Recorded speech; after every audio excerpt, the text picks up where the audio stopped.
A'udzu billahi minasyaitonir rajim. Bismillahirrahmanirrahim. Assalamualaikum warahmatullahi wabarakatuh. Kembali lagi bersama Mang Sukir yang tentunya akan menemani teman-teman semua dengan sebuah kisah-kisah horor dan mistis. Dan untuk cerita kali ini, Mang Sukir akan menceritakan sebuah kisah yang berjudul Telapak Kaki Ibu yang Tak Memiliki Surga. Cerita ini ditulis oleh Alamsyah Hidayatullah. Dan bagi teman-teman yang ingin membacanya secara langsung, teman-teman bisa langsung kunjungi link yang saya sudah sertakan, ada di deskripsi. Dan tak usah berlama-lama, mari kita ke ceritanya. Selamat mendengarkan. Sudut pandang Wiwin. Apa yang bisa kau berbuat, Wiwin? Anak sialan. Apapun tak pernah becus kau lakukan. Itulah kata-kata yang hampir setiap hari kuterima dari mulut seseorang yang kusebut ibu. Wiwin, itulah namaku. Kini umurku menginjak 34 tahun dan memiliki 3 orang anak. 2 tahun sudah aku akhirnya bisa lepas dari kebersamaan dengan ibuku yang bernama Dedeh. Selama 32 tahun aku hidup dengannya. Tak pernah kurasakan kebahagiaan sekalipun dalam perjalanan hidupku. Meski begitu aku selalu menghormatinya. Awal mula kisah diawali saat ayah dan ibuku berpisah. Saat umurku 4 tahun. Masih kuingat kasih sayang ayah saat memangkuku. Terbalik dengan sikap ibuku yang seolah tak pernah menginginkan kehadiranku. Hingga satu peristiwa menimpa keluargaku. Masih teringat di ingatanku ibu menampar ayah hingga menyebabkan ayah pergi dan tak pernah kembali di hadapan kami. Saat itulah hari-hariku berubah seperti neraka dalam kehidupan dunia ini. Tak pernah hadir kembali senyum di wajahku. Jangankan tertawa sebatas hidup, bergairah pun aku tak sanggup membuatnya. Lepas perpisahan ayah dan ibu, aku sebagai anak pertama dari 2 bersaudara selalu menjadi alat pelampiasan amarah dan murka ibuku. Padahal ibuku bukanlah orang yang miskin secara harta. Dari segi pekerjaan, ibuku bisa menyaingi laki-laki dari segi pendapatan. Ibu sejatinya adalah seorang pekerja keras dan tak pernah mengeluh. Namun, entah apa yang terjadi padanya, sikap baiknya kepada orang lain tak bisa dia lakukan kepada aku selaku anaknya. Berbanding terbalik dengan adikku yang sangat ibu sayangi sepenuh hati. Apapun bisa ibu berikan kepada adikku yang bernama Rahman. Sedangkan aku hanya bisa melihat dari sudut rumah, di mana ibu selalu memanjakan adikku. Teteh, ini ada kue yang diberikan ibu. Jangan bilang dariku ya teh, ucap Rahman sambil memberikan kue kepadaku secara sembunyi-sembunyi. Walaupun Rahman sangat dimanjakan oleh ibu, tapi kasih sayangnya terhadapku tidaklah sekejam ibuku. Sifat kasih sayangnya sangat mirip dengan ayahku yang entah pergi kemana. Itulah sepenggal ceritaku saat aku dan Rahman masih kecil. Menginjak masa sekolah dasar, tak ada sedikit pun perubahan sikap ibu kepadaku. Semua masih terjadi dengan jalan yang sama. Ibu selalu menganggapku sebelah mata. Kalau sekiranya tidak bisa masak, jangan sok bisa kamu, Win, teriak ibu. Hal tersebut terjadi karena saat itu aku mencoba memberikan ibu masakan yang aku buat. Melihat majalah masak yang kudapat dari sekolah, dengan senang hati kupraktekkan masakan itu untuk ibuku. Hal itu kulakukan karena aku berpikir bahwa mungkin aku akan membuat ibuku senang. Namun, bukanlah penghargaan yang kudapat, tapi hanya rasa sedih dan duka yang selalu kuterima, baik dari mulut maupun tindakan yang ibu berikan setiap harinya. Rahman adikku hanya bisa terdiam dan tak berani menolongku kala itu. Setiap hari ibuku bekerja sebagai pemilik warung makan. Warung kami selalu ramai oleh pengunjung dan tak pernah sepi sehari pun. Masakan ibuku cukup terkenal di daerah kami. Baik orang kantoran maupun masyarakat biasa selalu datang memenuhi warung makan kami. Tak hanya ibu seorang diri, ibu dibantu oleh 3 orang pegawainya yang bernama THD, Mama Rafa, dan Kang Tony. Semua pegawai warung makan ibuku juga mengetahui akan sikap ibu kepadaku. Melihat hal tersebut, aku merasa lebih dekat dengan mereka dibanding ibuku sendiri. Mereka sangat baik padaku selama ini. Kalau bukan karena Rahman dan mereka, mungkin saja aku sudah lama meninggalkan rumahku. Hingga satu waktu TAD pernah mengobrol kepada Kang Tony. "Kasihan Neng Wiwin ya Kang, selama ini dianaktirikan. Kalau bukan karena hal itu, mungkin bapaknya akan membelanya habis-habisan." Dan juga belum kunjung mereka melanjutkan, aku pun melewati mereka dan seolah tak mendengar apapun, sehingga membuat mereka tak jadi melanjutkan pembicaraannya. Namun, sebenarnya perkataan itu selalu kuingat dan kupikirkan tentang apa yang sebenarnya terjadi. Pikiranku masih mengingat-ingat mengenai ucapan TAD tadi. Hingga satu hal terjadi. "Pergi! Dan jangan pernah kalian datang lagi ke sini!" teriak ibu. Kulihat ibu tengah mengusir beberapa orang berpakaian gamis dan sorban, yang kutahu saat ini disebut jamaah tabligh, yang biasa menyiarkan agama dari satu pintu ke pintu yang lain. Lalu, seorang dari mereka menjelaskan maksud dari kedatangan mereka yang hanya ingin makan di warung ibu. Tapi entah mengapa ibu mengusir mereka dengan semena-mena. Hingga seseorang dari mereka berkata,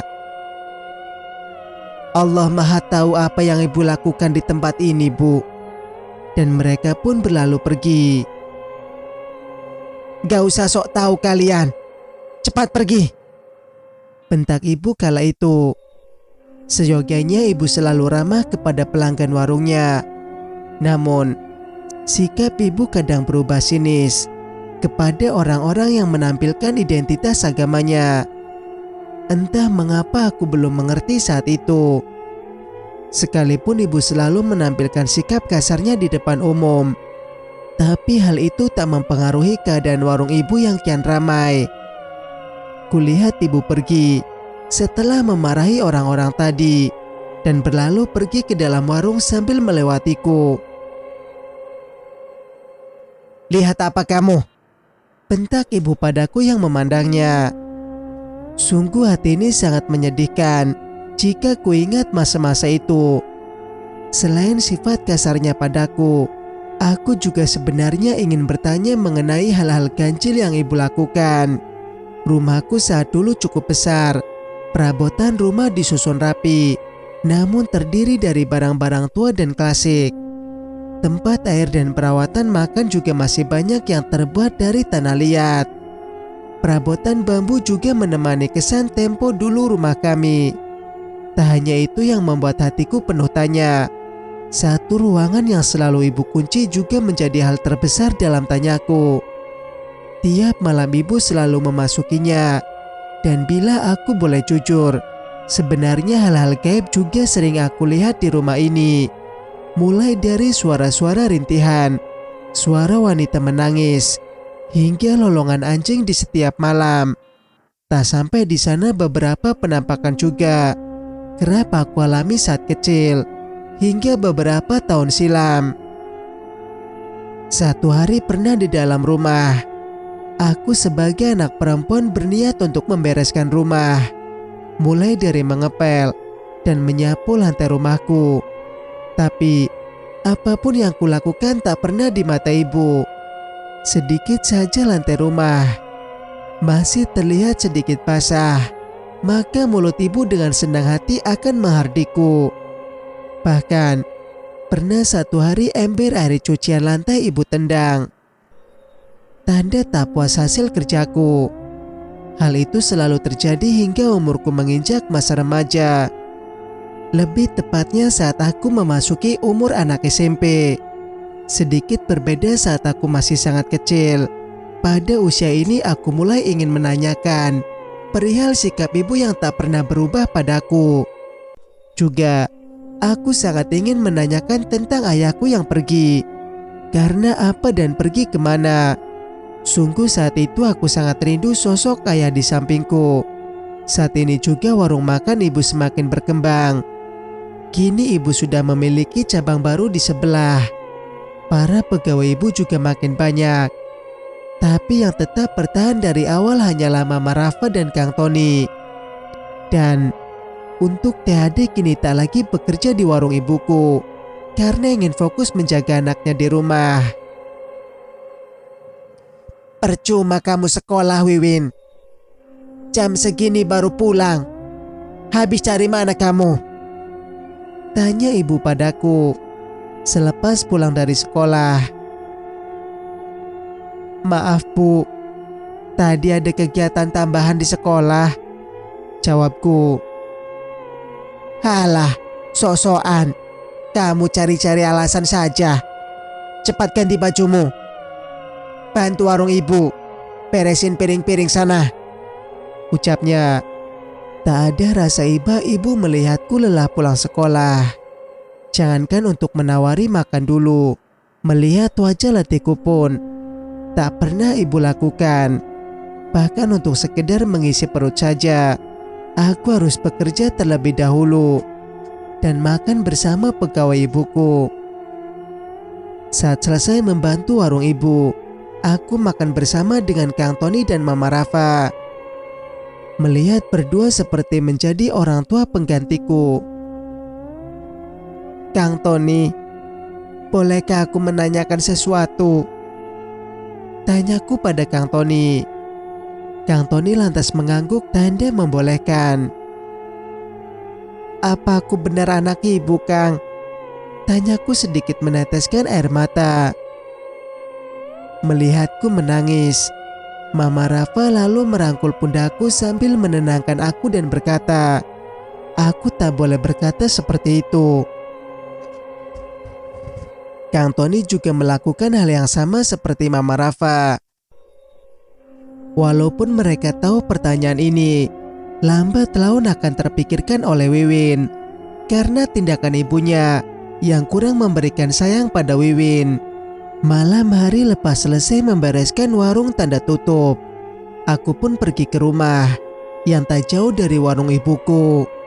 Kulihat saat itu, ibu tengah duduk memandang ke teras rumah sambil duduk di kursi bambu. Ibu kok belum istirahat? Udah malam bu, tanyaku. Tapi tak ada jawaban yang keluar dari mulutnya. Aku pun memutuskan untuk masuk saja ke dalam rumah dan meninggalkan ibu yang sedang duduk itu. Tak lama, mana nota hasil jualan dan uang hasil warung Wiwin? Tanya ibu yang datang dari arah dapur rumah. Aku pun terheran. Kenapa ibu bisa secepat itu masuk ke dalam rumah? Padahal, kalau ibu masuk tentu saja akan terlihat olehku yang masih berada di dekat pintu rumah. Loh, bukannya ibu tadi di luar, bu? Tanyaku bingung. Dari tadi juga ibu di rumah. Sudah, jangan banyak bicara. Kamu cepat berikan uang warung, ketus ibu sambil berlalu meninggalkanku. Aku hanya bisa terdiam mengalami hal itu.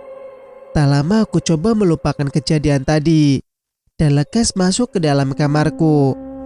Aku pun segera bergegas beristirahat dan menutup tubuhku dengan selimut. Hingga kemudian suara aneh terdengar memanggil namaku. Win, ucapnya lirih. Hal ini cukup biasa. Sebenarnya aku alami sejak dari kecil. Namun, yang menjadi hal menakutkan adalah selepas suara itu terdengar, tiba-tiba selimutku seperti ditarik dan kakiku juga. terseret beberapa jauh dari ranjangku. Aku pun berteriak memanggil ibu dan bergegas keluar menuju kamar ibu. "Anak sialan, kamu tak tahu ini jam berapa?" bentak ibu mendengar teriakanku. Aku pun menjelaskan hal yang aku alami sambil langsung memeluk ibuku ketakutan. Tapi hal tak terduga terjadi. Ibu melepas pelukanku dan mendorong jauh sampai akhirnya ibu menamparku sambil berkata, "Jangan berani-berani kamu sentuh ibu ya anak setan," teriaknya. Sungguh aku tak menyangka ibu akan melakukan hal sejauh itu padaku. Tak ada suara yang dapat keluar dari mulutku. Hanya tangis yang bisa aku lakukan sambil kembali ke dalam kamarku. Adikku yang juga ada di kejadian itu hanya bisa melihatku iba tanpa bisa menolongku karena rasa takutnya kepada ibu. Sebenarnya aku tak berani kembali ke dalam kamar rumahku. Hingga tanpa sepengetahuan ibuku, aku pergi menuju rumah TAD yang berada kurang lebih 100 meter dari rumahku. Dan aku pun bergegas pergi ke sana.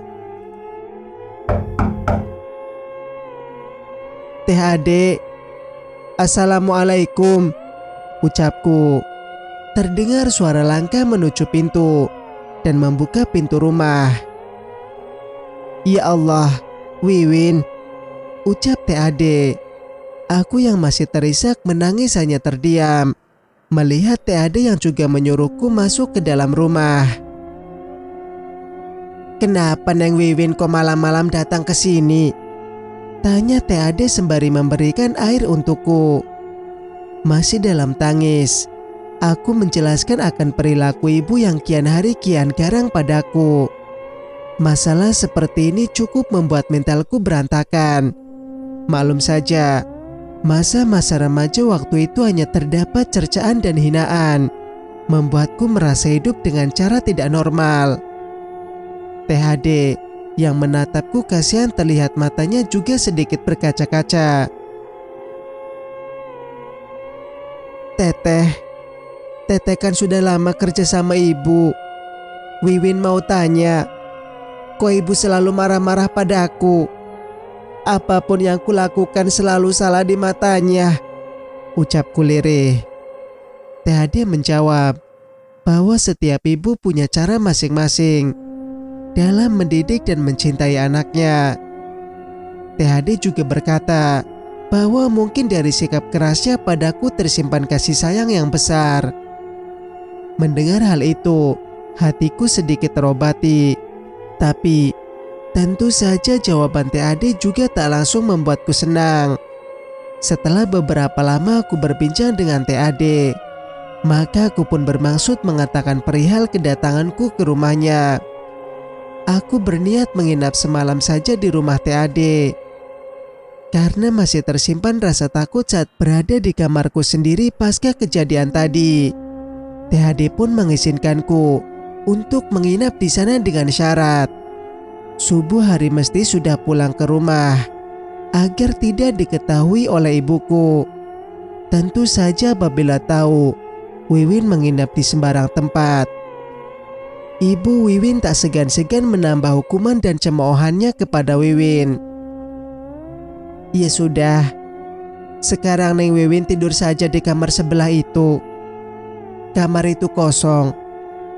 Kebetulan anak Teteh lagi menginap di rumah neneknya hari ini, ucap THD. Aku pun lekas pergi menuju kamar tersebut setelah sebelumnya berterima kasih atas bantuan THD malam ini. Badanku kubaringkan di ranjang kamar itu. Meski lamunanku atas tamparan ibu masih terngiang di ingatanku, tapi rasa kantuk juga sudah mulai menyerang mataku. Kok setega itu ya Cededeh sama anaknya sendiri mah, ucap suami THD samar-samar terdengar olehku. Sebenarnya aku ingin memberitahu perihal itu ke Wiwin, Kang. Tapi Wiwin masih terlalu kecil untuk tahu semuanya. Aku pun sebenarnya sudah takut dengan perilaku Cedede sama Wiwin selama ini. Andai saja Kang Rohan tahu tentang Wiwin, sudah barang tentu Cedede tak akan berani melakukan itu, ucap THD. Kang Rohan, siapa dia? Tanyaku dalam hati saat sedikit menguping pembicaraan mereka. Sudah, kamu jangan suka ngomongin hal itu lagi, Mah. Nanti terdengar Wiwin, bisa panjang urusannya, tegur suami TAD. Setelah teguran itu terdengar, aku pun semakin penasaran tentang sosok Kang Rohan yang disebut TAD dan suaminya itu. Tapi tak ada lagi kelanjutan perbincangan mereka yang kudengar lagi malam itu. Seperti yang disyaratkan THD, aku pun subuh hari segera kembali ke rumahku secara sembunyi-sembunyi. Takut diketahui oleh ibuku. Sebenarnya masih banyak hal yang ingin aku tanyakan kepada THD. Setelah aku mendengar obrolan mereka, tapi aku pun takut membuat THD semakin kesusahan. Dan aku urungkan pertanyaanku itu. Beberapa tahun ku jalani kehidupanku bersama ibu. Kini aku telah memasuki usia 15 tahun. Bertepatan dengan awal mulai semua rahasia hidupku sedikit demi sedikit terbuka. Di usia itu aku sudah mulai terbiasa dengan gangguan-gangguan gaib yang selalu menerpaku, bahkan bisa disebut saat ini aku sering dicap sebagai anak indigo. Entah mengapa setelah dari kecil aku ditimpa teror gaib dan ditambah bentakan ibu. Secara pola pikir dan pandangan, aku seperti lebih tua beberapa tahun dari teman-teman sebayaku. Tak sampai di situ, pandanganku akan makhluk-makhluk gaib sudah seperti aku melihat manusia normal. Meski begitu, secara hakikat, kehidupanku tak pernah berubah secara jauh. Hidupku masih berdampingan dengan cemoohan dan bentakan ibu setiap harinya. Keanehan yang kumiliki membuat orang-orang di sekitarku menganggap aku aneh. Padahal mereka saja yang tak melihat apa yang kulihat. Sehingga secara sosial, aku tak pernah bergaul secara masif dan lebih memilih hidup dalam kesendirian. Dan juga lebih menghindar dari kehidupan bersosialisasi. Tapi yang aneh dari hidupku kala umur 15 tahun adalah aku sama sekali tidak bisa mendeteksi hal gaib apapun di rumah dan di tempat-tempat di mana ibu selalu ada di sana. Aneh sekali berbeda dengan tempat lain di mana aku bisa dengan jelas melihat sosok-sosok gaib. Tapi di rumah dan warung makan ibu, aku tak bisa merasakan apapun. Justru gangguan-gangguan gaiblah yang selalu menimpaku kala berada di rumah ataupun di warung makan milik ibu. Saat pulang sekolah, tak ada satu orang pun yang selalu mengajakku pulang bersama. Semua hal hanya kulalui dalam kesendirian saja. Kedekatanku dengan orang lain hanyalah bersama Rahman adikku, Kang Tony, THD, dan Mama Rafa. Hanya mereka yang bisa membuatku menjadi orang normal saat berbincang. Satu hari selepas pulang sekolah, kulihat sebuah motor baru terpajang di teras rumahku. Pikiranku kala itu terpikir jika mungkin motor itu adalah untukku. Karena selama ini menuju sekolah, aku harus menempuh jarak 4 km dari rumahku dengan berjalan kaki. Hatiku cukup antusias melihat sebuah motor terpampang di depan rumah. Lalu, aku masuk ke dalam rumah. Dengan rasa harap ibu berkata motor itu adalah milikku. Man, Rahman, coba kamu kesini. Lihat tuh, ibu belikan kamu sepeda motor buatmu. Terdengar ucapan ibu sambil memanggil adikku, Rahman. Hatiku sangat dongkol mengetahui motor tersebut adalah untuk adikku. Padahal dalam hati aku berkata bahwa sekolah adikku tidaklah jauh dan sekolahnya pun tak membolehkan siswanya membawa sepeda motor. berbalik dengan keadaanku yang mesti berjalan sejauh 4 kilometer tanpa diberi uang jajan sama sekali oleh ibu.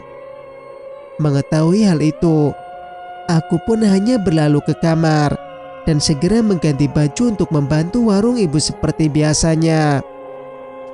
Dari awal mula masuk SMP hingga SMA, aku memang dididik ibu untuk membantunya di warung makan. Bahkan untuk makan dan istirahat, ibu tak pernah membedakanku dengan semua pegawainya. Walaupun aku berstatus anak pemilik warung, tapi bagiku aku tak lebih dari pegawai bagi ibuku sendiri. Bahkan aku bekerja tanpa upah dan uang jajan sekalipun, setiap harinya dari semenjak masuk SMP hingga SMA. "Wiwin, sini kamu," ucap ibu sedikit memanggil dengan tegas. "Cepat kamu pergi ke pasar sana. Ambil belanjaan ke toko si Haji," perintah ibu. Mendengar hal itu, Kang Tony pun memberanikan diri berkata kepada ibuku, "Cek, biar saya aja yang ambil belanjaannya ke sana. Neng Wiwin baru pulang sekolah, terus belum makan. Lagi pula belanjaannya banyak, dan juga sedikit jauh tempatnya. Kasihan Neng Wiwin," ucap Kang Tony mencoba menolong Wiwin. "Alah, apa-apaan kamu, Ton? Udah biarin. Biar dia tahu rasanya kerja," bentak ibu kepada Kang Tony. Kang Tony hanya terdiam tak berani meneruskan percakapannya. Begitupun dengan karyawan lainnya, hanya bisa menunduk sambil memberikan kode sabar padaku. Aku pun mau tak mau menuruti perintah ibu untuk pergi mengambil belanjaan. Sungguh pilu hati ini sebenarnya, selalu mengalami hal ini sepanjang hidup. Namun, semangat harus tetap berjalan. Hingga di tengah perjalanan kulihat sosok laki-laki menaiki sebuah mobil. Sosok itu sangat aku kenali. "Bapak!" teriakku. Melihat bapak yang tengah kulihat saat ini membuat kakiku ingin mengejarnya. Tapi langkah kakiku tiba-tiba terhenti, teringat perintah ibu untuk mengambil belanjaan warung. Lalu kuputuskan untuk mengambil belanjaan terlebih dahulu dengan secepat mungkin agar dapat segera bertemu dengan bapak. Ya, aku yakin itulah bapakku yang bernama Junaidi. Wajahnya sangat kukenal karena setiap malam aku menyembunyikan satu fotonya saat ibu akan membakarnya dulu. Bergegas aku mendatangi toko Pak Haji dan berkata padanya untuk mengambil belanjaan ibu. Dan untuk mempercepat keadaan, aku pun menyewa ojek untuk mengantar aku dan belanjaan ibu ke rumah. "Kang, cepetan jalannya Kang, ke warung Bu Dede seperti biasa," pintaku tergesa-gesa. Aku segera berlari setelah turun dari ojek dan segera menuju warung ibuku. Beberapa pegawai warung bertanya keheranan atas sikapku yang terlihat tergesa-gesa. "Kang Tony, ibu mana Kang? Tadi bapak kesini kan Kang?" tanyaku sambil menggerak-gerakkan tangan Kang Tony. Kang Tony hanya terdiam memandangiku, seolah tak ingin menjawab pertanyaanku ini. "Iya Neng, tadi memang bapakmu kesini. Sekarang sedang bersama ibu ke rumah Neng. Tapi," ucap Mama Rafa menjawab pertanyaanku. Tak lama setelah mendengar itu, aku pun bergegas menuju rumahku dengan berlari secepat mungkin. "Neng, Neng Wiwin, tunggu!" teriak Mama Rafa yang tidak aku dengarkan sambil terus berlari menuju rumahku. Asaku untuk bertemu bapak sangatlah besar. Orang yang paling aku ingin temui kini benar-benar kembali, pikirku. Tak berapa lama dari kejauhan, kulihat bapak berada di depan rumah. Tapi langkahnya seperti bapak akan kembali melanjutkan perjalanan. menuju kembali ke arah mobil. Hingga kulihat mobil itu bapak nyalakan untuk bersiap pergi.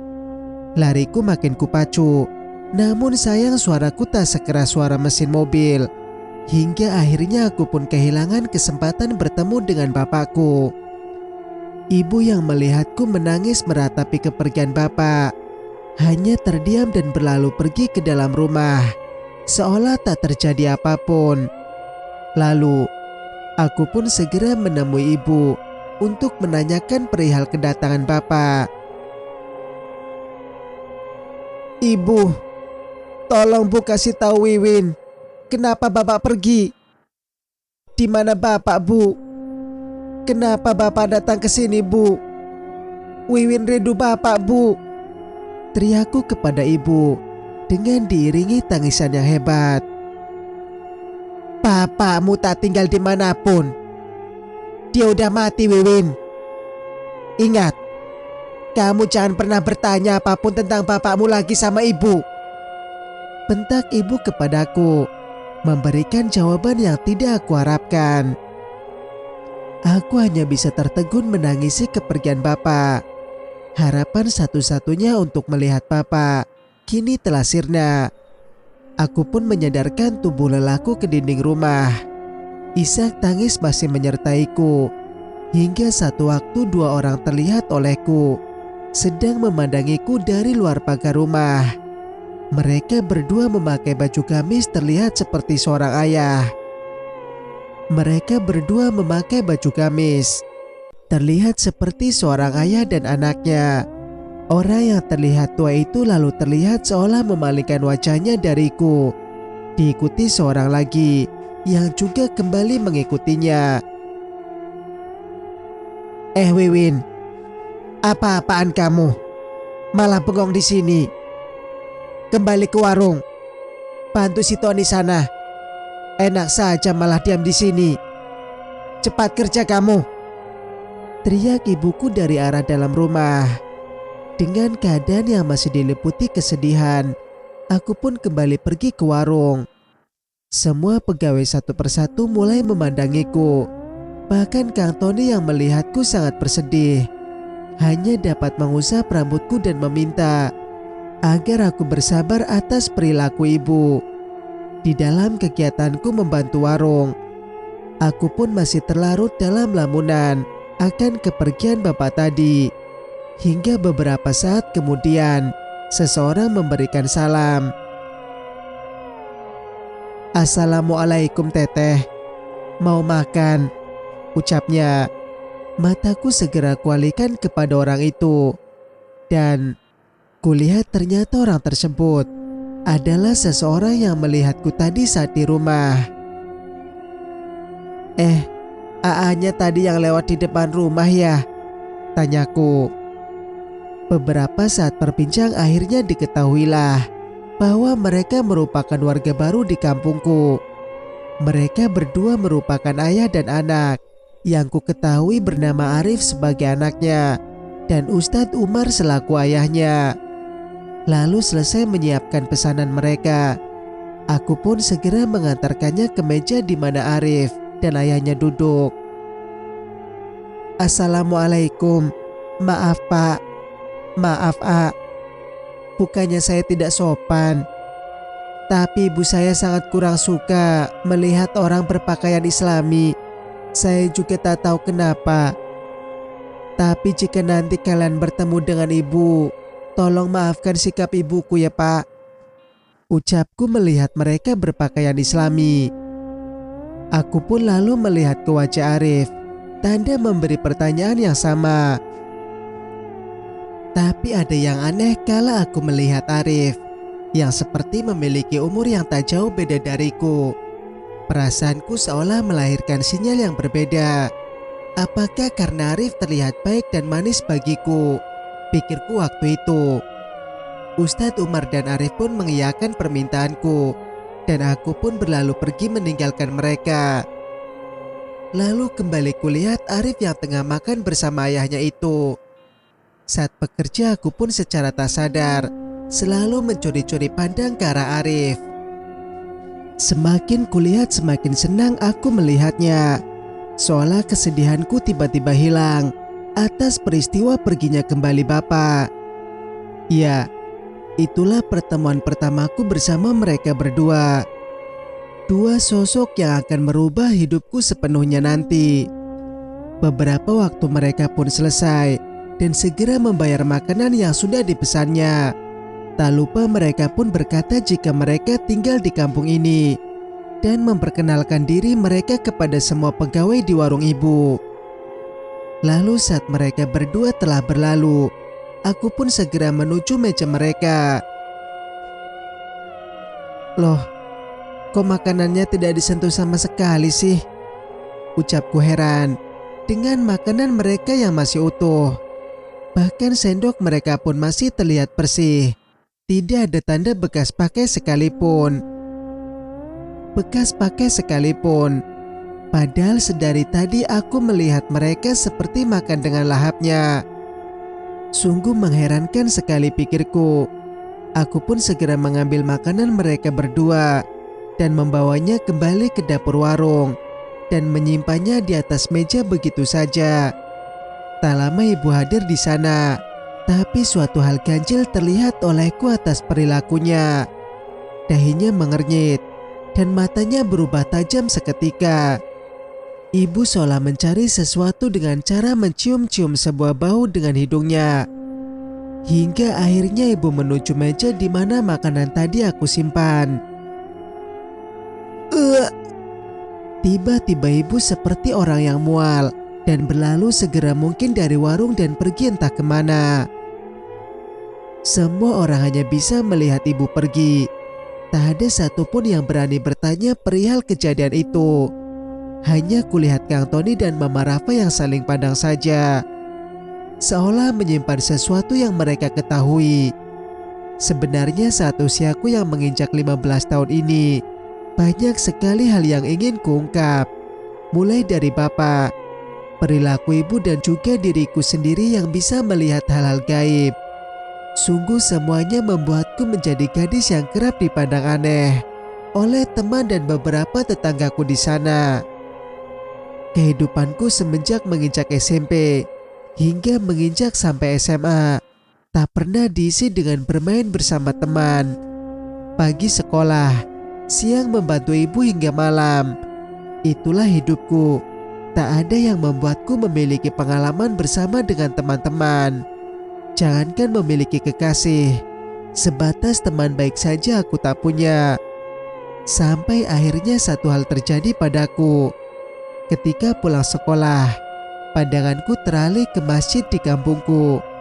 Masjid itu bisa dikatakan sepi karena jarang sekali digunakan untuk tempat berkumpul ataupun mengisi suatu acara keagamaan. Hanya beberapa orang saja yang terlihat di sana. Itu pun hanya untuk melaksanakan sholat saja. Sedangkan untuk acara hari besar keagamaan dan lainnya, tak kulihat terjadi di masjid itu. Saat itu kulihat masjid itu cukup ramai. Orang berkumpul. Beberapa pria dewasa kutengok sedang melakukan kegiatan di sana. Dan lalu pandanganku tertuju kepada Arif yang tengah menggulung-gulung karpet masjid. Dan beberapa orang juga terlihat membersihkan lantai masjid dan membersihkan halamannya. Arif lantas melempar senyum padaku, yang kusambut kembali dengan senyum maluku. Ini adalah pertama kalinya seorang pria terlihat sangat menarik bagiku. Hingga aku berlalu pergi dari sana dengan senyumku yang kembali hadir entah kenapa. Selepas tibanya di rumah, seperti biasa aku langsung pergi ke warung untuk segera membantu Kang Tony dan Mama Rafa. Tapi kulihat di sana ibu tengah mengobrol dengan Mama Rafa dan Kang Tony.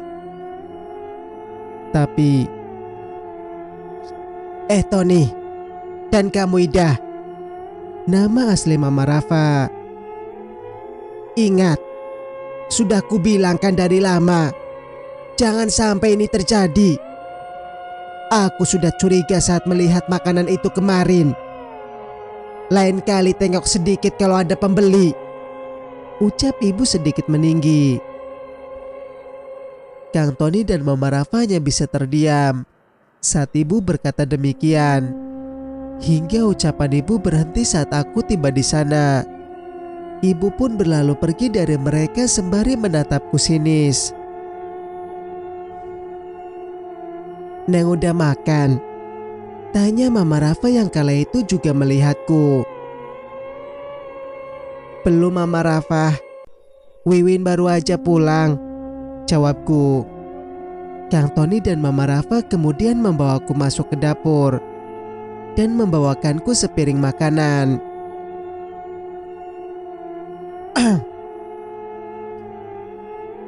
"Kasihan Neng Wiwin, mau makan pun harus lihat dulu ibu ada atau tidak di warung. Sabar ya Neng," ucap Kang Tony kasihan. Di sela aku makan, kulihat Mama Rafa dan Kang Tony kembali melanjutkan pekerjaan mereka berdua. "Kang Tony, tadi ibu kenapa?" tanyaku singkat. Kang Tony hanya menjawab bahwa ibu hanya membicarakan masalah pekerjaan saja. Ada hal lain yang mereka ketahui, namun aku tak memperpanjang pertanyaanku padanya. "Mama Rafa, Kang Tony, apa kalian tahu siapa Kang Rohan?" tanyaku. Mama Rafa dan Kang Tony tiba-tiba saja kaget bukan kepalang mendengar pertanyaanku. Dengan cepat mereka segera menghentikan pekerjaan mereka dan mulai bertanya dari mana aku tahu nama itu. "Neng, punten sekali. Jangan pernah sebut nama itu Neng ya. Apalagi depan ibu," ucap Kang Tony ketakutan. Aku yang keheranan tak mengerti, hanya bisa melihat wajah mereka yang ketakutan dan khawatir. Aku pun kembali bertanya, "Bukankah bapakku bernama Junaidi? Dan Kang Rohan itu siapa kepada mereka berdua?" Tak ada jawaban yang bisa mereka keluarkan selain harapan mereka agar aku tak bertanya mengenai hal-hal itu. Melihat mereka begitu gelisah, aku pun meminta maaf dan tak melanjutkan pertanyaanku. Walaupun tentu saja dalam hatiku, aku sangat ingin mengetahui semua itu. Beberapa hari tak ada kejadian ganjil yang kualami, hingga akhirnya Arif dan beberapa pemuda kampungku datang ke warung. "Aduh, punten Aa, bukan maksud gak sopan. Tapi kalau Aa mau makan, maaf, semuanya sudah dipesan," ucap Kang Tony yang tiba-tiba saja menghampiri Arif dan berkata demikian. Aku yang melihat itu tentu saja menegur apa yang Kang Tony lakukan terhadap Arif. "Loh Kang, kok gitu?" tanyaku. Kang Tony hanya menyimpan telunjuknya.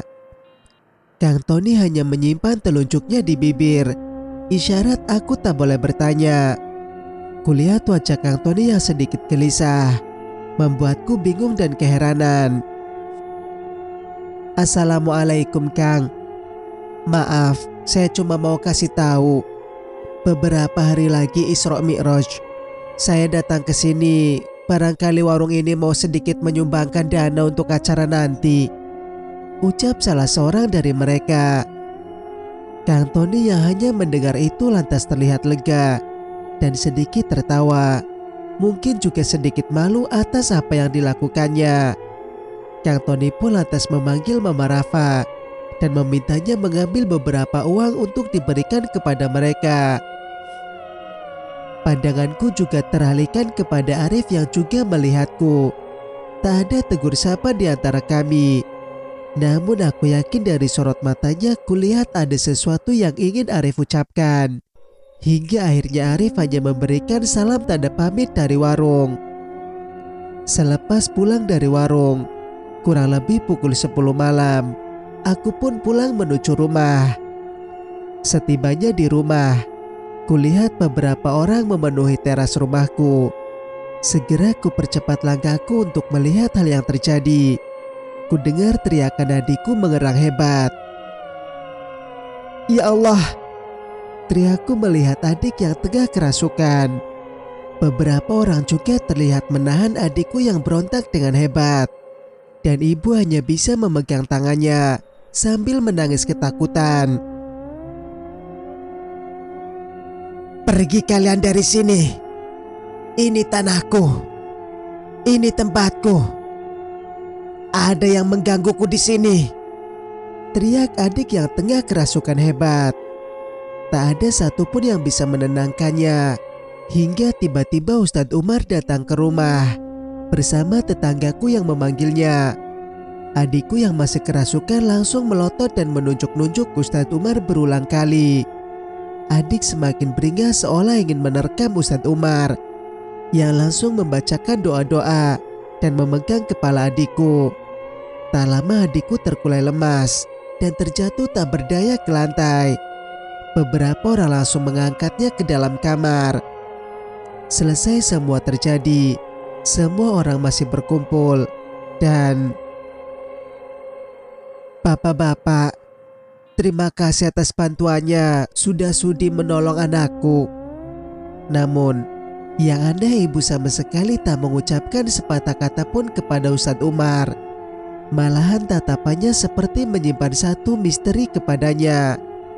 Aku hanya banyak terdiam melihat itu dan segera menemani adik yang tengah lemas terlentang di atas tempat tidurnya. Ku dengar ibu masih terdengar berbincang-bincang dengan beberapa orang di luar. Cukup lama ibu di luar, dan akhirnya aku melihat adikku tersadar. Dengan memberikan segelas air, aku pun mulai mengobrol sedikit dengan adikku dan bertanya mengenai hal yang dialaminya itu. "Seingatku tadi aku mau pergi ke WC teh.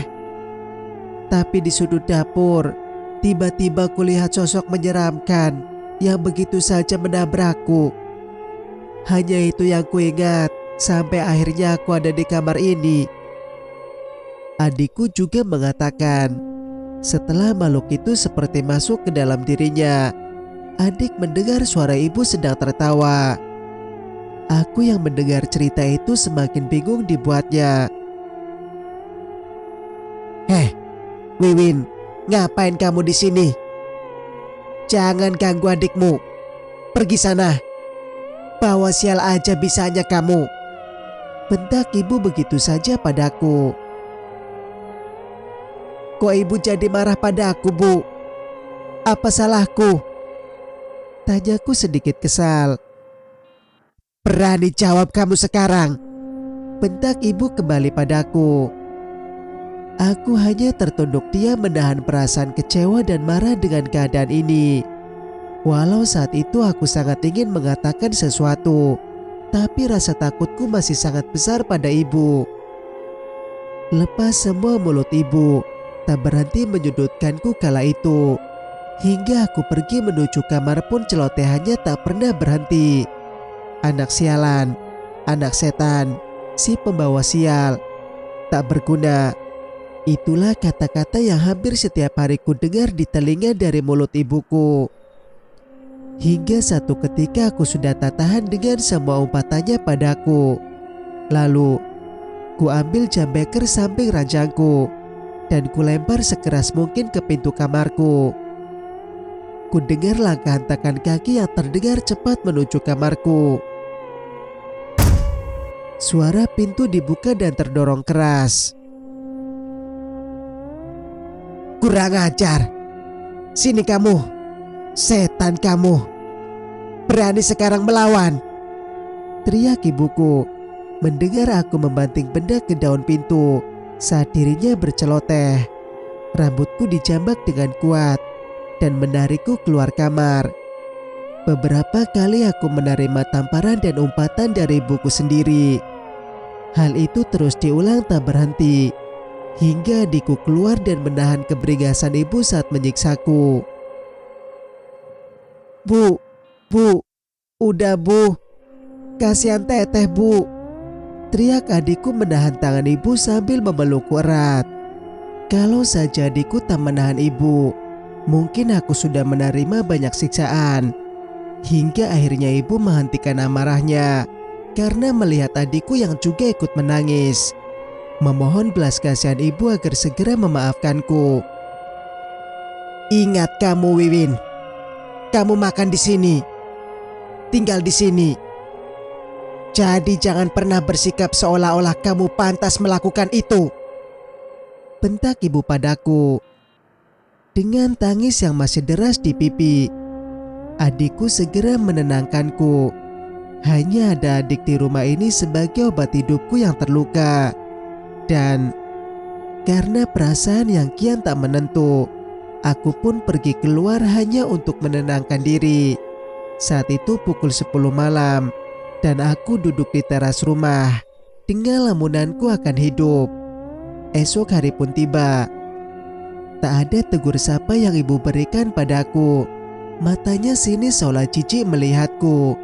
Hingga saat aku pergi sekolah, aku coba berpamitan kepada ibuku. Mulai hari ini tak usah lagi kamu sekolah. Sekolahmu sudah gagal mendidikmu untuk hormat kepada ibumu sendiri. Lagi pula kamu wanita, tak usah kau sekolah terlalu tinggi, ketus ibu. Mendengar hal itu tentu saja hatiku hancur. Tapi aku tak berani membantahnya karena takut kejadian semalam terjadi kembali.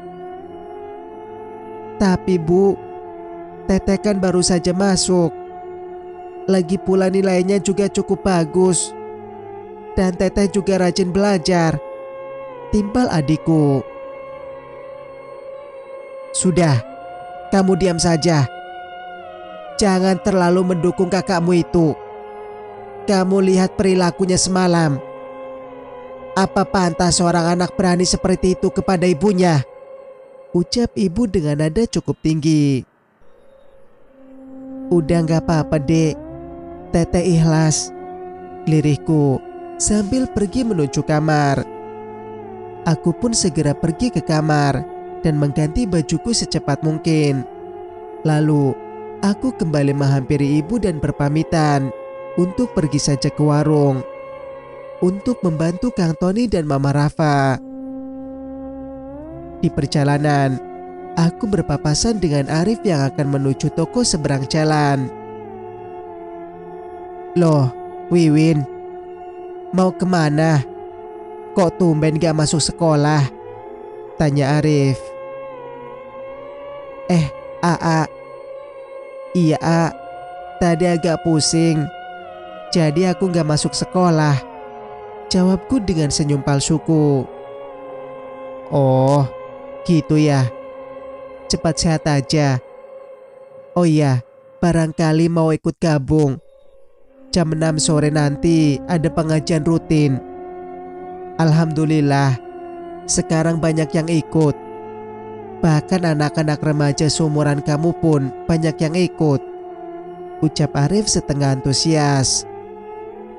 Insya Allah ya A, ucapku karena aku malu pergi ke pengajian. Akibat tak pernah mengerti akan paham agamaku sendiri. Akibat tak pernah dididik oleh orang tuaku.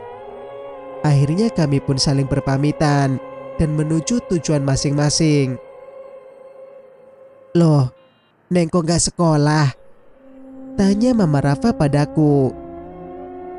Ibu meminta aku berhenti sekolah, Ci, jawabku sedih. Innalillahi. Sangat keterlaluan sekali Cededeh sama anaknya. Ya Allah, ucap Mama Rafa. Aku pun meminta Mama Rafa untuk tidak memikirkan hal itu. Dan akhirnya aku memutuskan untuk membantu warung saja. Mungkin disinilah aku harus berada, bukan sekolah ataupun berkumpul bersama teman. Waktu mulai sore dan aku tiba-tiba mengingat ajakan Arif untuk mengaji di masjid. Lalu aku meminta izin kepada Mama Rafa dan Kang Tony untuk bisa pergi ke masjid sebelum warung tutup. Dan juga tak lupa untuk meminta mereka agar tak memberitahukan hal ini kepada ibu. Mereka pun setuju dengan apa yang kuminta. Bahkan mereka sangat menganjurkan agar aku rutin saja untuk mengaji, agar bisa mengganti kegiatan sekolahku dan mengobati rasa sepi karena tak lagi bersekolah.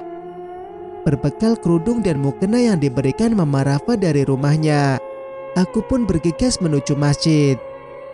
Namun, saat sampai di sana langkah kakiku terhenti karena mendengar anak-anak kecil dengan fasih membaca Al-Quran. Hatiku sangat iri melihat mereka begitu lancar mengaji. Sangat berbeda denganku yang sampai umur 15 tahun ini belum bisa membaca Al-Quran. "Kok diam? Ayo masuk!" teriak Arif dari arah belakang masjid saat melihatku terdiam.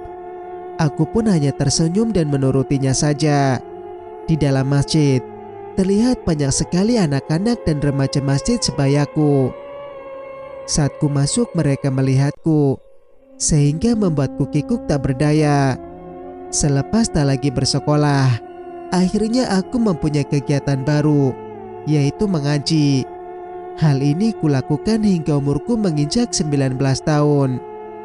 Ya, selama 4 tahun aku selalu ikut mengaji bersama Ustadz Umar dan anaknya Arif. Semua kulakukan tanpa sepengetahuan ibuku. Dengan bantuan para pegawai warung, akhirnya aku dengan aman bisa mengaji setiap hari bersama Ustadz Umar dan Arif. Selama 4 tahun itu juga perasaanku kepada Arif semakin memuncak. Perasaan ini membuatku merasa nyaman. Ditambah Ustadz Umar juga sepertinya setuju dengan perasaan kami masing-masing. Walaupun sebenarnya kami tidak diperbolehkan untuk pacaran oleh Ustadz Umar. Pemahaman agamaku pun semakin membaik setelah beberapa tahun mengaji dengan Ustadz Arif. Mulai dari ilmu tajwid, nahwu, shorof, fikih sudah mulai kupahami.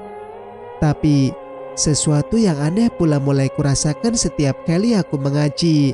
Maka tubuhku terasa sangat panas, dan akan terasa semakin panas apabila aku mengaji sendirian. Hal itu juga dirasakan oleh Ustadz Umar. Hingga satu hari Ustadz Umar berkata bahwa sebenarnya aku mempunyai satu rahasia. Tapi hal itu sangat sensitif dikatakan, dan mungkin akan merubah sebuah keadaan. Aku sempat bertanya mengenai hal itu, tapi Ustadz Umar berkata bahwa hal itu belum waktunya untuk diungkapkan. Singkat cerita, beberapa hari kemudian saat pagi hari,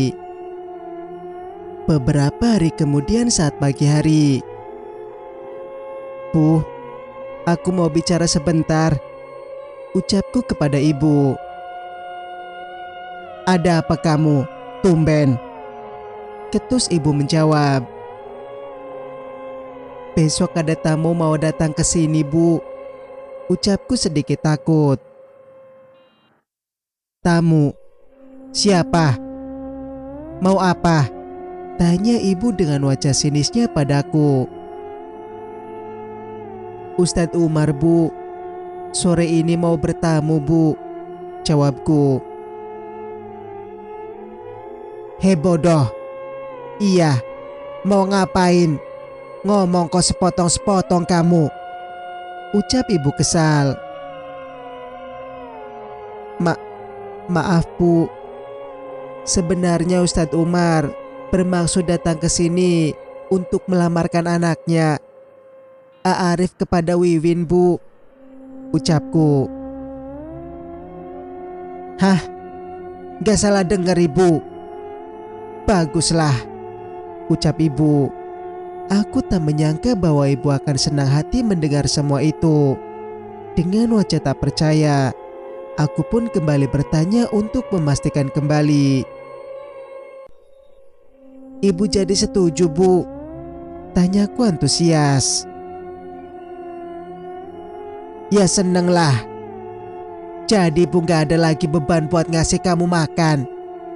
Gak perlu pusing lagi lihat kamu setiap hari.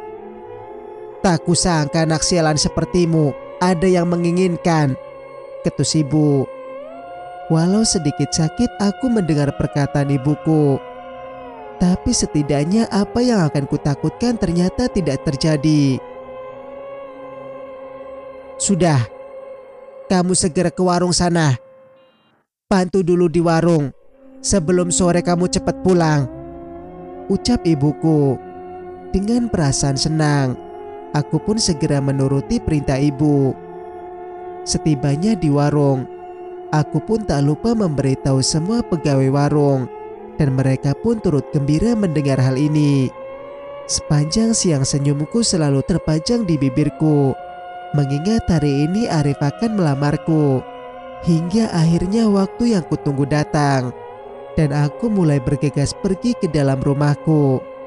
Tapi kulihat pula sebuah mobil terparkir di halaman rumahku, dan setelah kubuka pintu rumahku, "Ya Allah, Bapak!" teriakku melihat ada sosok Bapak berada di hadapanku sekarang.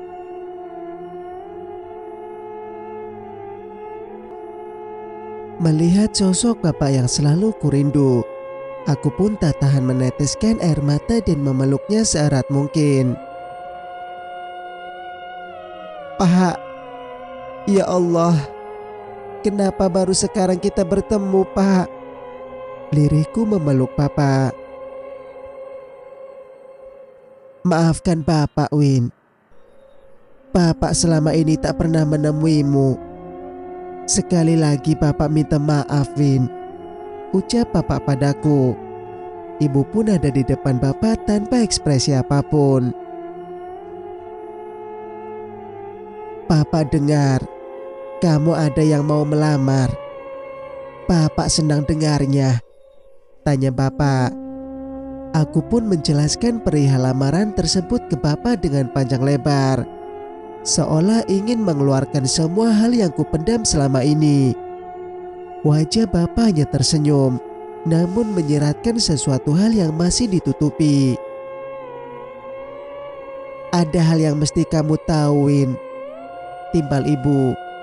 Aku pun segera mengarahkan wajahku kepada ibu dengan wajah penuh harap akan apa yang akan dikatakannya. "Kamu harus tahu yang sebenarnya, Win. Sebentar lagi kamu mungkin akan segera menikah. Tapi ada satu hal yang sekarang harus kamu ketahui. Bagi wanita apabila akan menikah, wajib bagi seorang ayah untuk menjadi wali saksinya. Tapi karena hal ini, ibu mau memberitahukan kamu bahwa sebenarnya bapakmu bukanlah bapak yang ada di depanmu, Win," ucap ibu sambil menunjuk Bapak. "Maksudnya?" tanyaku kebingungan. "Pak," ucapku sambil melihat Bapak. Bapak hanya terdiam meneteskan air mata sambil menganggukkan kepalanya. "Benar ucapan ibumu, Win. Sudah saatnya kamu tahu sebenarnya. Papa bukanlah bapak kandungmu," timpal Bapak memandang dalam mataku. "Maksudnya apa, Pak?" "Bu," tanyaku masih dalam keadaan tak percaya.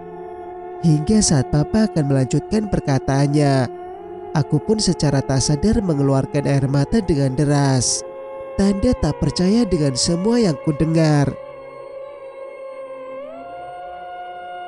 "Belasan tahun aku menunggu Bapak, tapi ini yang ku ketahui. Wiwin punya hati, Pak, Bu," ucapku sambil meninggalkan mereka berdua. "Wiwin," bentak ibu. Namun aku tak mendengarkan bentakan ibu maupun perkataan Bapak. Yang ada dalam pikiranku hanya ketidakpercayaan kepada semua yang aku ketahui. Aku pun terus berlari mengikuti langkah kakiku yang entah pergi kemana, hingga aku terhenti di masjid, di mana aku sering mengaji bersama Ustadz Umar. Tubuhku lemas dan tersandar ke dinding masjid, diiringi isak tangis yang tak bisa aku tahan. Hatiku sangat hancur mendengar semua ini. "Neng Wiwin," ucap seseorang memanggilku dari arah samping. "Teh Ade," ucapku. Melihat Teh Ade berada di sampingku, Aku pun langsung memeluknya untuk menyadarkan perasaanku. Tak ada ucap yang kukeluarkan, hanya tangis yang bisa kulakukan di dalam pelukan yang kulakukan padanya. THD pun akhirnya membawaku ke rumah. THD pun akhirnya membawaku ke rumahnya. Akhirnya kamu tahu juga kebenarannya, Neng. Sebenarnya Teteh sangat ingin memberitahukannya dahulu saat melihat Cedede selalu memperlakukanmu dengan semena-mena. Tapi itu bukan hak Teteh untuk ikut campur, Neng. Maafkan Teteh. THD menjelaskan. Jelaskan semua yang Teteh tahu. Aku mohon. Pintaku memelas. Sebenarnya ayah kandung kamu bernama Kang Rohan. Dulu sekali Kang Rohan merupakan salah satu orang terpandang di kampung ini. Bisa dibilang Kang Roman juga cukup berada dalam segi materi. Hingga satu waktu Kang Roman tertimpa musibah. Dan akhirnya semua kekayaannya habis untuk menutupi musibah tersebut. Kang Rohan mengalami kecelakaan yang membuat kakinya tak bisa berjalan. Dan untuk biaya pengobatan, semua hartanya habis begitu saja. Kecelakaan itu terjadi saat umurmu 9 bulan, Neng. Hingga akhirnya ibumu tak kuat menerima kenyataan itu dan meninggalkan ayahmu. Lalu tak lama dalam keadaan sakit, Kang Rohan ditinggalkan begitu saja oleh Cededeh dan menikah dengan teman Kang Rohan yang bernama Kang Junaidi, yang kamu anggap Bapak, Neng.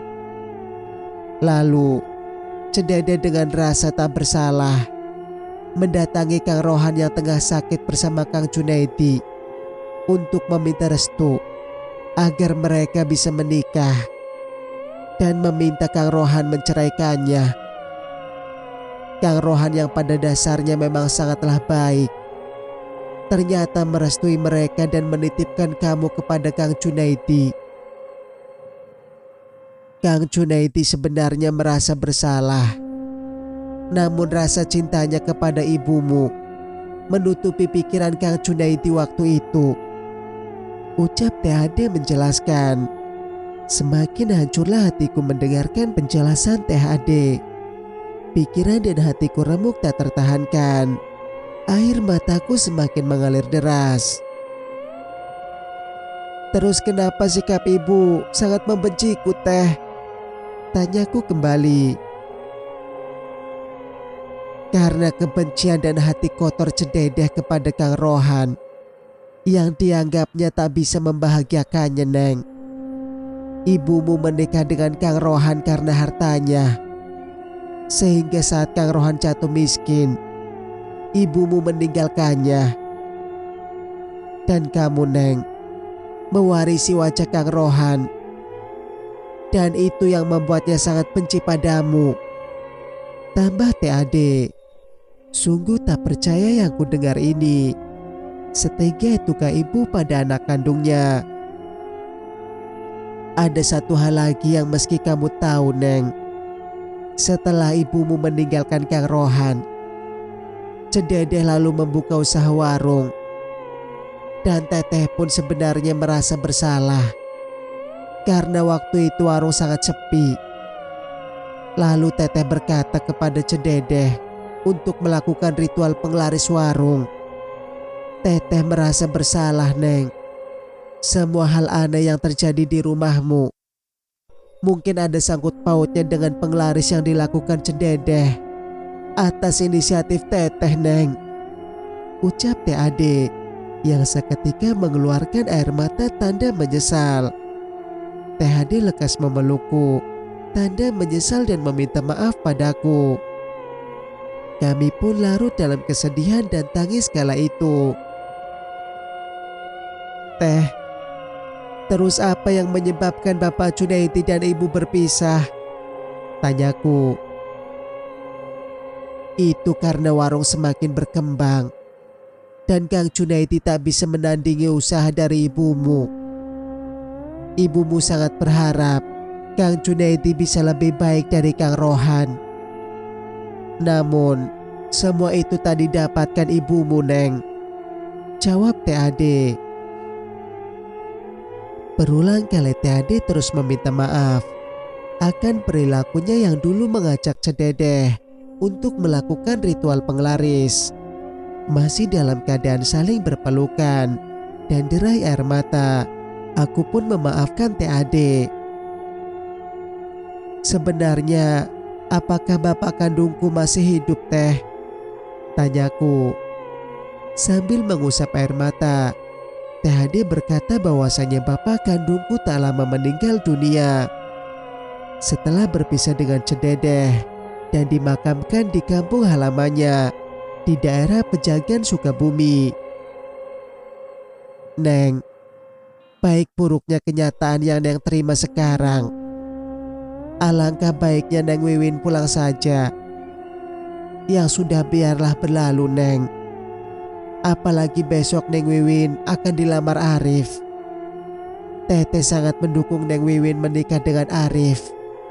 Orangnya baik, tidak pernah berbuat macam-macam selama ada di kampung kita, ucap THD. Hatiku sedikit lega dengan perkataan THD. Lalu tangisku kuusap dan aku pun pergi dengan sedikit senyum ke arah THD.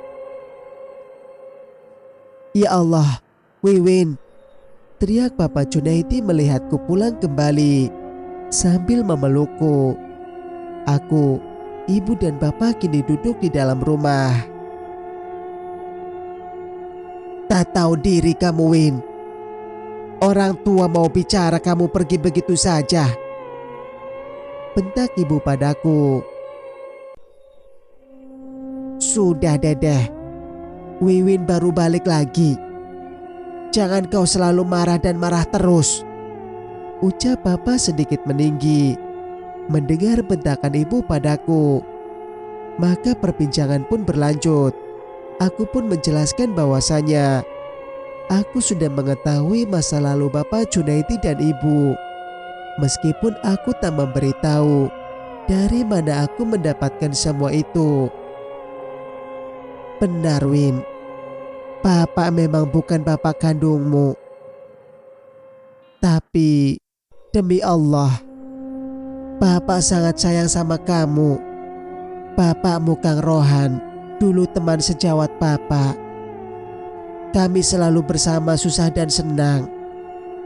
Saat kecil, kamu sudah diamanahkan oleh bapakmu untuk menjagamu setiap saat.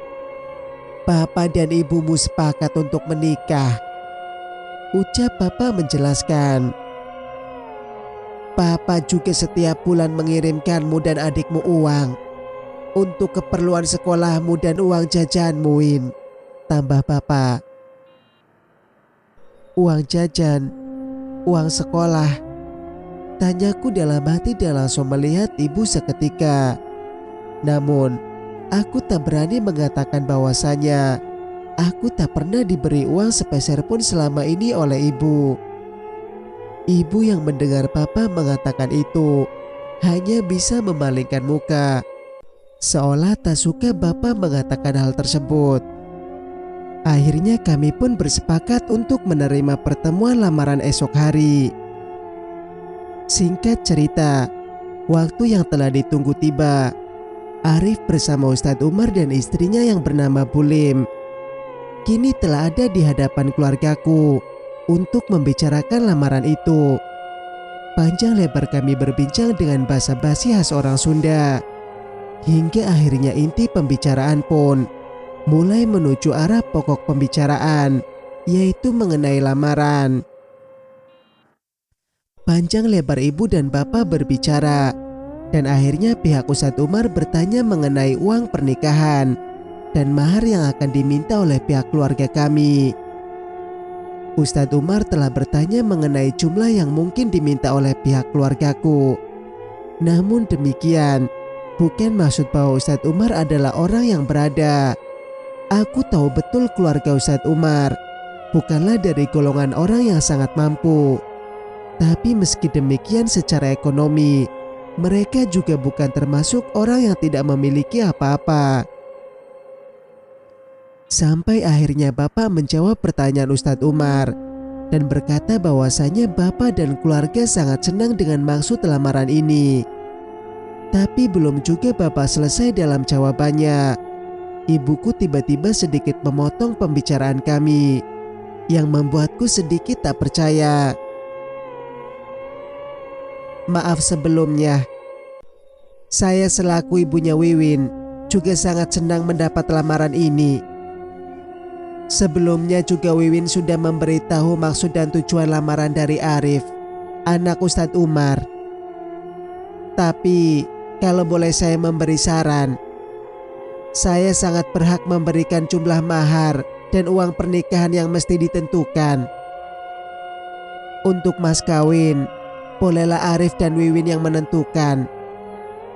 Tapi maaf sekali, kalau untuk uang pernikahan, kami akan menerima lamaran ini bila pihak Pak Ustadz memberi kami uang sejumlah 50 juta.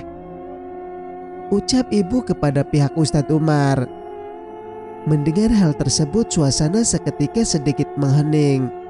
Aku pun tak percaya ibu bisa berkata demikian. Rasa marah, kecewa, dan muak mulai menyeruak kembali di dalam hatiku. Sama halnya dengan Bapak yang seketika melihat ibu dengan tatapan marahnya, yang waktu itu masih dapat tertahankan oleh hadirnya pihak Ustadz Umar. Pihak Ustadz Umar lalu meminta ibu kembali memikirkan syarat yang diberikan. Bagi mereka uang sebesar itu cukup memberatkan. Tapi naas, perbincangan kami belum menemukan titik temu, yang pada akhirnya pihak Ustadz Umar pamit kembali dan akan kembali datang ke sini apabila ada perubahan kebijaksanaan dari ibu. Aku dan Arif hanya bisa saling memandang sedih. Tak kusangka ibu akan setega itu kepada pihak Ustadz Umar. Aku pun akhirnya hanya bisa terdiam melihat mereka pergi meninggalkan rumah kami. Apa-apaan kamu, Dedeh? Sudah baik mereka melamar Wiwin, kamu malah minta yang macam-macam. Bentak Papa setelah Ustadz Umar pergi dari rumah kami. Tega, ibu tega, teriakku sambil berlari pergi menuju kamar. Teh Wiwin, ucap adikku saat aku berlari meninggalkan mereka.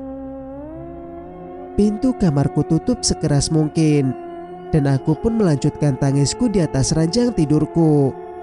Masih kudengar teriakan bapak dan ibu yang saling bersahutan beradu pendapat.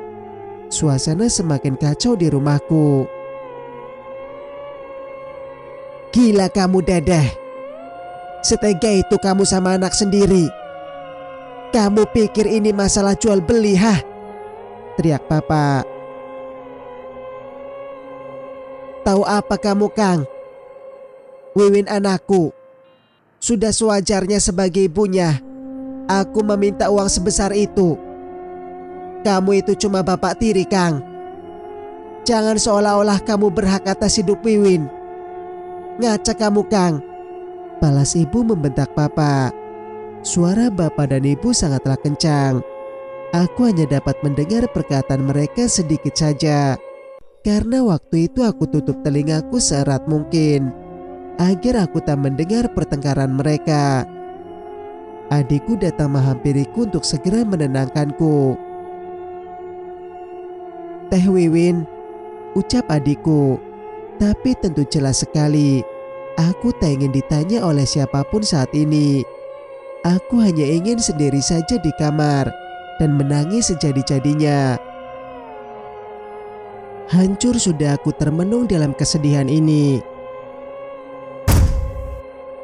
Suara pintu dibuka dengan keras. Win, sekarang kamu ikut saja sama bapak ya, Win. Jangan dengarkan ibumu, pucuk bapak secara tiba-tiba memasuki kamarku. Kang, apa-apaan kamu? Dia anakku, bukan anakmu. Jangan pernah kamu bawa si Wiwin kemanapun, teriak ibu dari belakang bapak. Kekalutan semakin menjadi-jadi. Perdebatan masih terus berlangsung antara bapak dan ibu. Hingga akhirnya aku memutuskan untuk pergi dari rumahku, meninggalkan mereka sementara waktu. Seperti biasa aku hanya bisa pergi ke rumah TAD. Setibanya di sana, keluh kesahku kutumpahkan semuanya kepada THD. Ya Allah, setega itu Cededeh, ucap THD menangisi keadaanku saat ini. Tiba-tiba, Assalamualaikum. Suara pintu terdengar dari arah luar rumah THD. THD lalu bergegas melihat siapa yang mengetuk pintu rumahnya. Waalaikumsalam, Ustadz Umar. THD berucap melihat Ustadz Umar. Kini ada di hadapannya disertai anaknya Arif. Punten teteh, tadi sekilas saat saya mau pergi ke depan, aku seperti melihat Wiwin masuk ke rumah teteh. Apakah benar yang kulihat ini? Tanya Ustadz Umar pada THD. THD lalu membenarkan apa yang dilihat Ustadz Umar dan mempersilahkan Ustadz Umar dan Arif masuk ke dalam. Pak, maafkan Wiwin, teriakku melihat mereka berdua datang ke rumah THD. Dengan tangis yang dalam, aku pun hanya bisa meminta maaf sedalam-dalamnya atas perilaku ibu terhadap mereka. Ustadz Umar dan Arif dengan lapang dada tentu saja menerima permintaan maafku dan segera menenangkanku dengan semua ucapannya. Sebenarnya bapak tidak heran dengan jawaban ibumu tadi, Win. Boleh percaya atau tidak, semua yang dikatakan ibumu sejatinya bukan keluar dari nurani ibumu. Papa lihat banyak sekali hal gaib yang terlihat di sana, ucap Ustadz Umar padaku. Berawal saat pertama kali makan di warung ibumu, Papa sudah melihat hal aneh di sana. Makanan yang kamu bawakan buat kami dulu saat pertama datang ke sini terlihat seperti sepiring belatung dan cacing-cacing tanah, Win. Tapi Bapak dan Arif enggan memberitahumu untuk menjaga perasaanmu dan semua pegawai warung, Win. Tambahnya, mendengar hal itu THD pun lantas membenarkan perkataan Ustadz Umar kala itu. Lalu THD menceritakan bahwasanya Cededeh melakukan ritual penglaris untuk warung makannya itu. Itu pun atas inisiatif THD dulu. Hingga THD pun merasa sangat bersalah atas apa yang sudah dilakukannya dahulu bersama Cededeh. Win, kamu yang sabar ya. Sebenarnya di rumah tadi aku dan Abi sudah sepakat untuk mencari uang yang diminta ibumu. Aku bermaksud untuk menjual beberapa barangku, meskipun itu belum cukup untuk menutupi keinginan ibumu. Tapi insya Allah aku akan mencari sisanya, ucap Arif padaku yang membuat hatiku merasa sangat bersalah. Win, dengar Bapak. Bukan maksud Bapak ikut campur dalam masalah demikian. Tapi nanti maghrib cobalah kamu datang ke rumah Bapak seperti biasa. Bapak akan mencoba meruqyah kamu. Papa lihat banyak hal yang menutupi kamu selama ini. Dan nanti juga kita akan melakukan tawasul dan istighosa bersama, pinta Ustadz Umar padaku. Aku pun mengangguk atas ajakan Ustadz Umar itu. Singkat waktu sore hari, aku selama pagi tak pulang kembali, lalu bergegas pergi menuju masjid untuk menghadiri ajakan Ustadz Umar. Terlihat beberapa murid Ustadz Umar baik laki-laki maupun perempuan sudah berkumpul di sana. Setelah melakukan sholat maghrib berjamaah, kami pun berkumpul bersama melakukan istighosah dan tawasul bersama. Beberapa botol air juga terlihat di tengah kami saat itu. Setelah semua selesai, Ustadz Umar lantas memintaku untuk duduk di tengah mereka. Dan saat itu ruqyah pun dilakukan. Aku tak sadar kejadian apa yang telah kualami kala itu. Yang kuingat aku hanya terbangun saat murid perempuan Ustadz Umar membangunkanku. Mereka berkata bahwa proses ruqyah telah dilakukan. Mereka berkata bahwasanya selama ini aku selalu ditemani makhluk-makhluk gaib yang ada dalam badanku, hasil dari ritual penglaris ibuku. Mereka sangat senang melihat ibuku selalu menyiksa dan memarahiku, dan membuatku juga dapat melihat makhluk gaib yang kadang terlihat oleh mataku.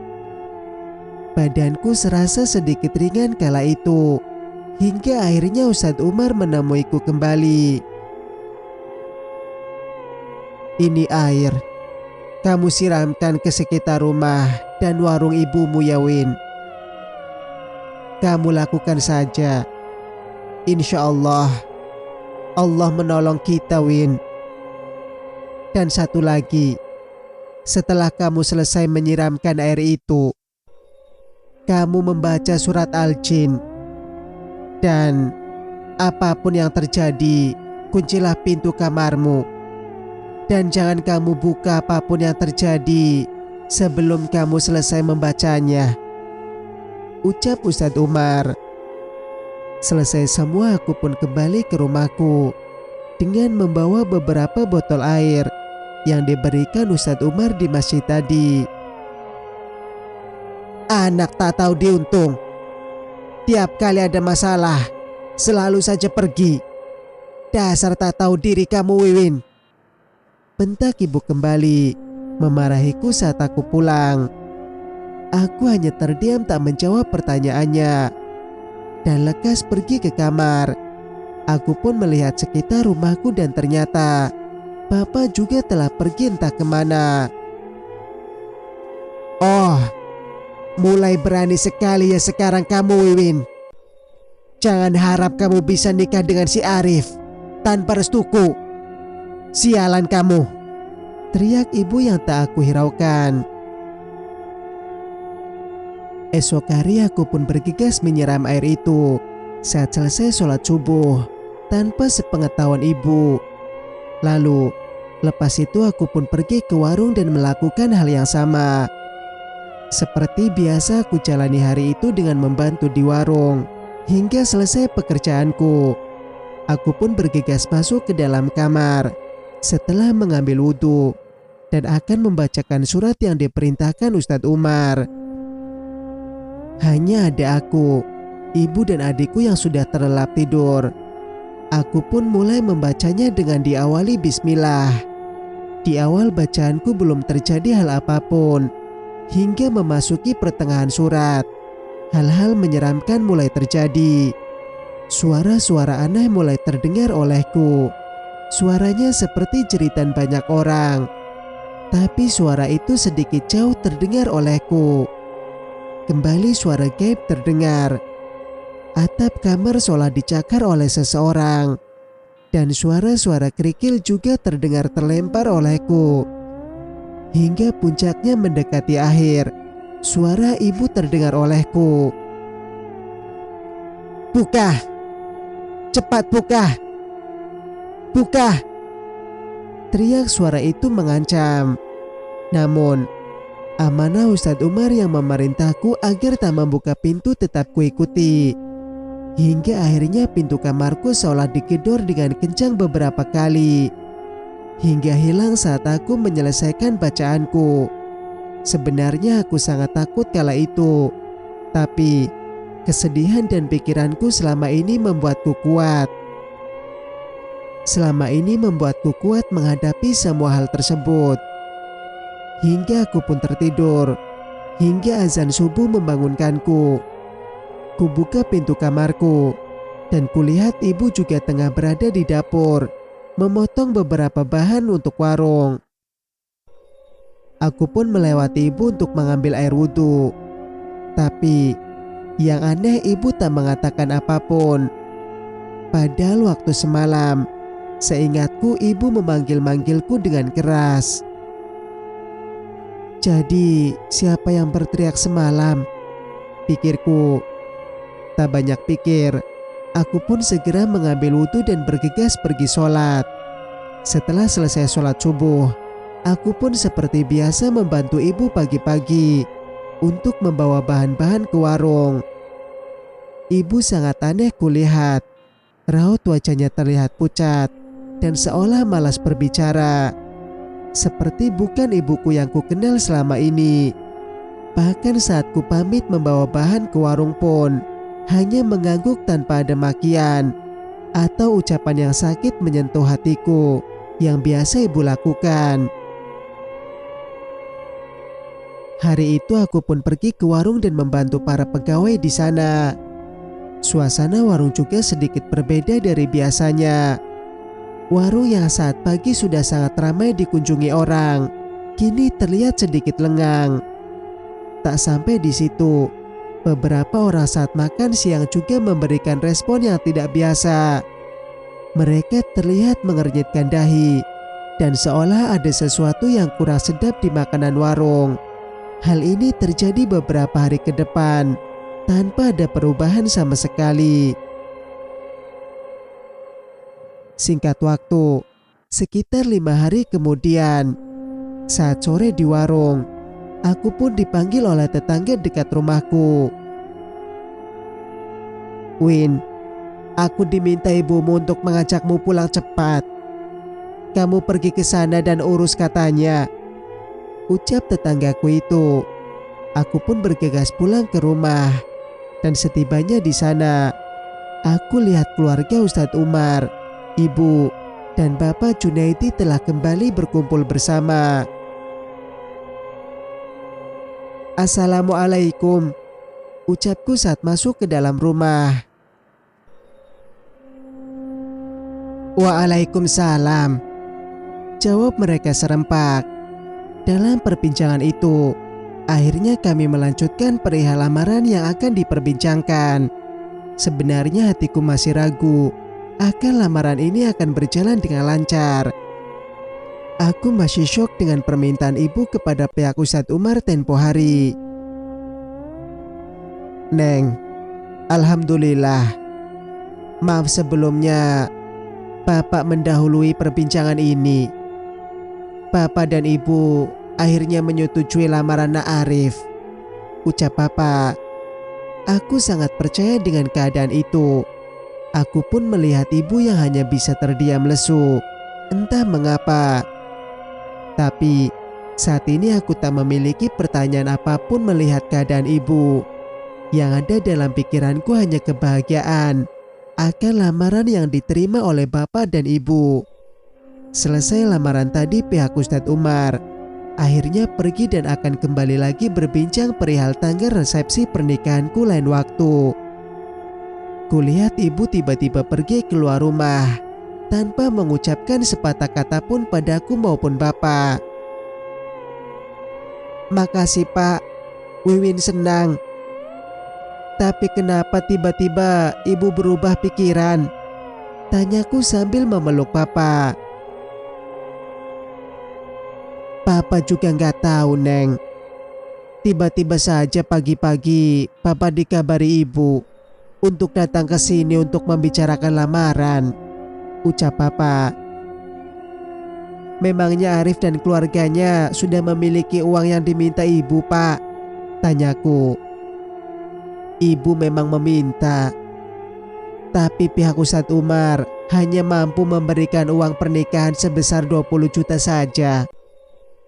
Yang Bapak heran, ibu tak menolaknya dan langsung menyetujui Ustadz Umar.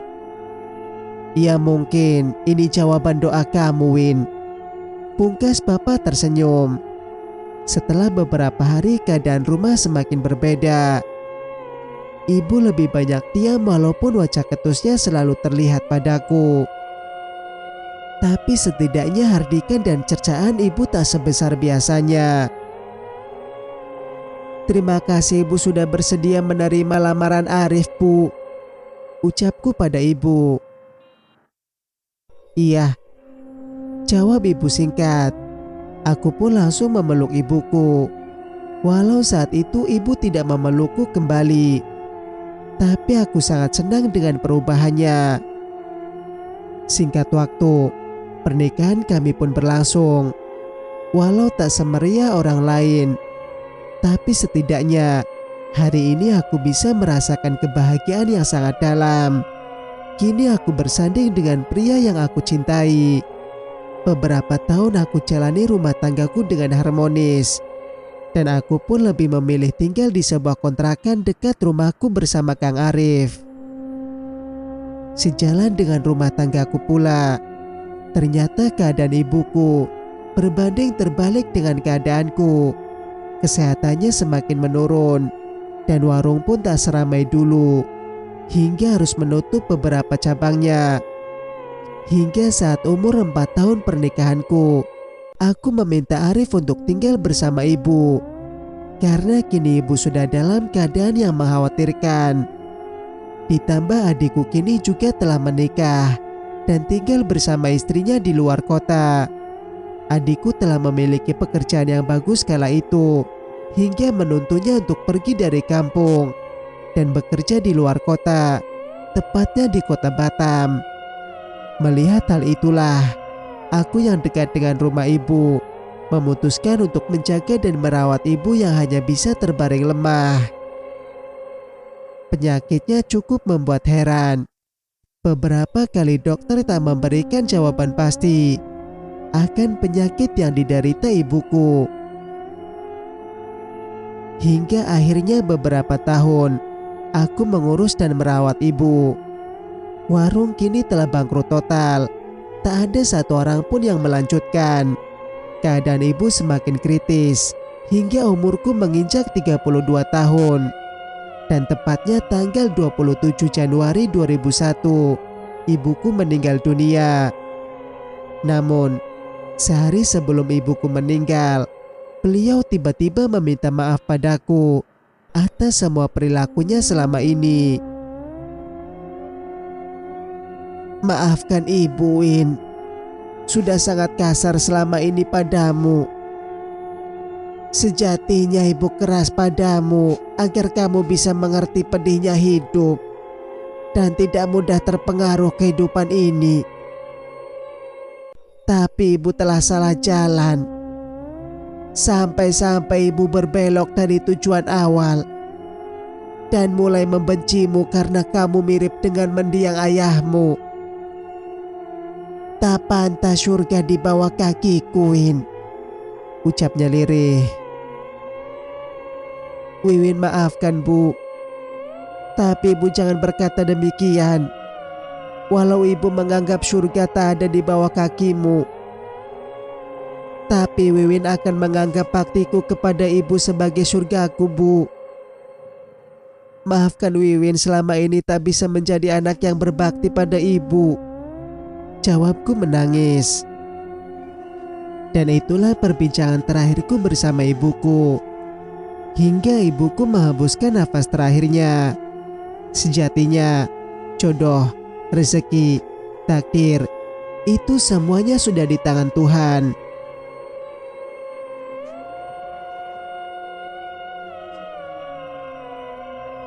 Cerita pun selesai. Jika kalian suka dengan ceritanya, jangan lupa untuk like, komen, dan subscribe channel ini agar bisa mendengarkan cerita-cerita berikutnya. Wassalamualaikum warahmatullahi wabarakatuh.